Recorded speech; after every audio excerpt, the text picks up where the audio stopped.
એટલે આજ તો ધનતેરસ છે ક્યાં હે લક્ષ્મીમાં અમારો ગલ્લો ક્યારે ખાલી ન રહેવા દેતા. એક માવો આપી દેતો. લ્યો પૈસા ખાતામાં લખી નાખજો. લાય માવો.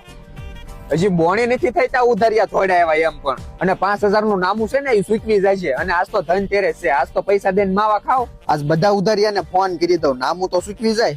હાલો આજ ધનતેરસ છે એટલે આખા વર્ષનું નામું સૂકવી જાય છે. હા હું કે પૈસા નથી એમ.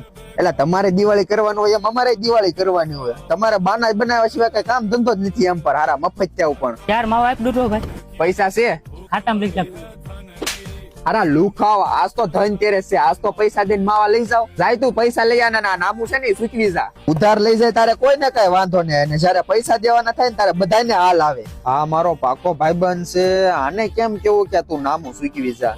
મને તો શરમ લાગે એની પાસે પૈસા માંગતા. પણ ઈ કોઈને ભાન નહીં પડતી હોય કે દિવાળી આવે છે તો ઉધારીનું નામું સૂકી એવી એમ. હવે નવા વર્ષથી તો નિયમ જ લઈ લેવો છે કે કોઈને ઉધાર જ લઈ દેવાનો, ભલે પછી સંબંધ બગડે. ધંધો કરવો ને તો શરમ તો મૂકવી જ પડશે હવે.